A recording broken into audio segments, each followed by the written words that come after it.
बच्चों, हमने पिछले वीडियो में क्वेश्चन नंबर 8 तक सॉल्व कर लिया था एमसीक्यू। क्वेश्चन नंबर 9 से चलेंगे हम। क्वेश्चन नंबर 9 प्री बोर्ड के क्वेश्चन पेपर में 6 मीटर और 11 मीटर ऊंचाई वाले two poles of height 6 metre and 11 metre stand vertically upright on plane ground. मतलब एक प्लेन ग्राउंड पे सीधी सीधे से दो पोल खड़े हैं, ठीक है। एक 6 मीटर का है और एक 11 मीटर का, ठीक है ना। यदि उनके पैरों के बीच की दूरी, it means if the distances between their foot is 12, यहाँ से यहाँ तक का जो डिस्टेंस है वो 12 मीटर है। Then distance between their top, अब इसका टॉप का डिस्टेंस आपको बताना है। तो जैसे टॉप का डिस्टेंस ये फिगर मैंने बना, तो यहाँ से एक जो है इसके पैरेलल एक लाइन हम यहाँ ड्रॉ कर लेंगे। तो ये 6 मीटर, तो ये 6 हो जाएगा। टोटल 11 है, तो यहाँ पर हो गया इतना 5, ठीक है। अब ये 12 है, तो ये 12 हो जाएगा बेस। अब मेरे पास जो ट्रायंगल है, ये ट्रायंगल है जिसमें ये आपको फाइंड करना है, ये वाला लाइन, ठीक है।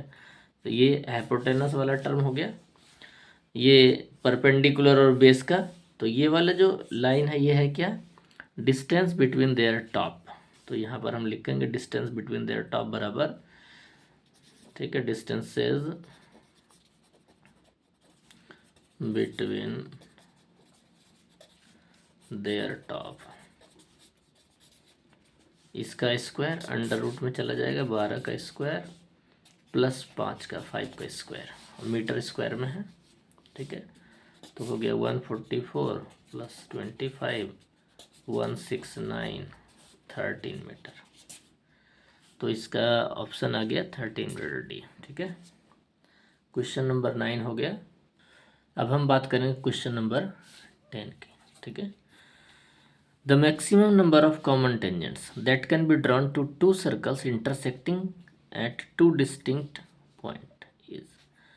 अब दो हमें क्या, दो अलग अलग है ना, दो भिन्न बिंदुओं पर प्रतिच्छेद करने वाले, it means maximum number of common tangent है ना, दो सर्कल पर खींचने वाली है ना, इस अधिकतम संख्या कितनी होगी। तो अगर हम दो सर्कल लेते हैं, सपोज ये एक है ना, और इस तरह का एक सर्कल, तो एक लाइन ये हो सकता है, एक लाइन ये हो सकता है। मैक्सिमम नंबर एक और एक, दो टेंजेंट मैक्सिमम हो सकता है। तो हमारा ऑप्शन हो जाएगा बी, इसका आंसर हो गया टू टेंजेंट्स, ठीक है। चलिए क्वेश्चन नंबर 11 को देखते हैं। क्वेश्चन नंबर 11 कह रहा है, क्वेश्चन नंबर 11 की ओर चलेंगे। If the angle between two radii of a circle is 130 degree. एक सर्कल ले लेते हैं, ठीक है।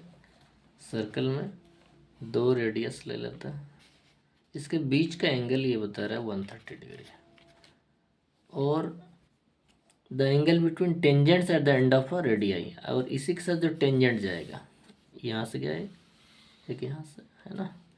तो यहाँ पर क्या एंगल बनना है, ये क्वेश्चन है। तो ये 130, तो ये 50 होगा, बिकॉज ये 90 हो गया, ये 90, तो ये हमारा 50 डिग्री हो गया। तो ये आंसर हो गया 50 डिग्री, ठीक है। क्वेश्चन नंबर 12 की ओर चलेंगे। Question number 12,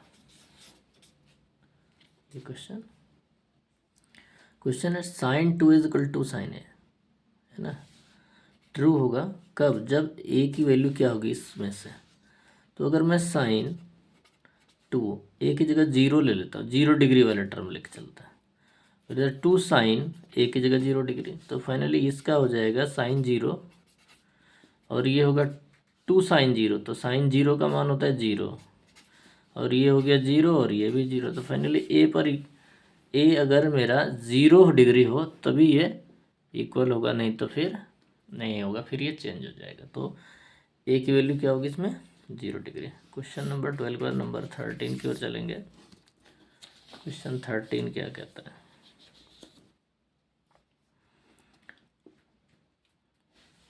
if tan theta is 3/4 then sine square plus cos square. Sine square plus cos square की वैल्यू बतानी जब टेन 3/4 हो।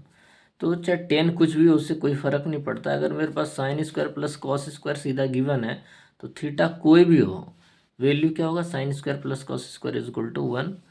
तो यहाँ पर इसमें ऑप्शन नहीं है, रॉन्ग है ऑप्शन। 13 का आंसर हो जाएगा, दिया है मेरे पास tan theta 3/4 sine square theta plus cos square theta. तो कुछ कैलकुलेशन की ज़रूरत नहीं, सीधा हम 1 लिख लेंगे। इसका आंसर 1 होगा, इसमें ऑप्शन नहीं है, रॉन्ग ऑप्शन है। तो इसका मान क्या होना चाहिए 1, क्योंकि थीटा टेन थीटा की वैल्यू कुछ भी हो, अगर इस तरह का आ जाता है फॉर्मूला तो डायरेक्ट 1 होगा, चाहे किसी भी वैल्यू पे हो। ठीक है, क्वेश्चन 14 की बात करेंगे। Circumference of a circle is 100 centimetre. तो एक सर्कल है, इसका सरकमफेरेंस कितना है 100 सेंटीमीटर। ठीक है, what is the length of the side of a square inscribed in a circle. अंदर एक स्क्वायर बना हुआ है ना, निकालना क्या हमें, इस स्क्वायर का, मान लेते हैं ये स्क्वायर है, क्या निकालना, लेंथ ऑफ साइड, इसका साइड निकालना है। ठीक है, सबसे पहले हम क्या करना है, इसका डायमीटर जो होगा स्क्वायर का वो कहाँ होगा, इसके डायगोनल पे। इसका जो डायमीटर होगा सर्कल का वो इसका डायगोनल होगा। तो सबसे पहले हमें डायगोनल निकाल लेना है, जैसे ही डायमीटर निकलेगा वो डायगोनल के इक्वल होगा। तो सरकमफेरेंस है 2πr, और 2r मतलब डायमीटर हो गया, तो पाई गुने डी, डी इज इक्वल 100/पाई, ये डायमीटर हो गया। मीन्स ये हो गया, ये क्या है डायगोनल ऑफ अ स्क्वायर। अब डायगोनल मेरे पास क्या होता है, diagonal of square side into √2 के डायगोनल, यहाँ मैंने दिखा दिया है। तो डी की जगह मेरा a√2 हो जाएगा, मतलब साइड गुने √2। अब मैं यहाँ पर इसको सिर्फ ट्रांसफ़र कर लेता हूँ, a√2 बराबर 100/पाई। अब a इज इक्वल क्या हो जाएगा, मीन्स साइड इज इक्वल क्या होगा, a इज इक्वल 100/पाई, पाई के साथ √2 मल्टीप्लाई में चला जाएगा, तो √2 पाई और 100। अगर ऐसा कोई ऑप्शन है तो चेक कर सकते हैं हम। अब चूंकि मेरे पास ऐसा ऑप्शन तो नहीं दिख रहा है, इसको थोड़ा सा कैलकुलेशन आगे करेंगे, तो मेरे पास हो जाएगा a means side is equal, ये जो 100 है इसको 50 गुना 2 कर देते हैं, और y में हो जाएगा पाई√2। अब इस 2 को हम 50 इंटू 2 को √2 इंटू √2 ले लेते हैं, बाई पाई गुने √2, ये मल्टीप्लाई में है, पाई इंटू √2, एक √2 गया, और रिजल्ट मेरे पास आ गया 50√2/पाई। तो कैलकुलेशन हो गया मेरे पास 50√2/पाई। चेक कर लेते क्या आंसर है क्या, तो हमारे पास सी आंसर आ रहा है। ठीक है, क्या किया मैंने ध्यान से, ये सरकमफेरेंस था, ये 100 गिवन है, तो सरकमफेरेंस 2πr है। 2πr का मतलब होता है 2r मतलब d डायमीटर, तो पाई गुने d 100। और जब इसके अंदर इनस्क्राइब्ड एक क्या हो स्क्वायर हो, तो इसका जो डायगोनल है वो डायमीटर के इक्वल होगा। तो और डायगोनल ऑफ स्क्वायर होता है साइड गुने √2, तो साइड गुने √2 ए साइड के लिए लिया है, बराबर जो डायमीटर है वो रख लिया हमने। तो साइड बराबर क्या होगा, ये √2 नीचे ट्रांसफ़र हो गया डिवाइड में। अब इसको कैलकुलेशन करने के लिए क्या किया, 100 को मैंने फैक्टर किया 50 इंटू 2, और 2 के लिए फिर √2 इंटू √2 ले लिया, और क्रॉस हो गया 50√2/पाई।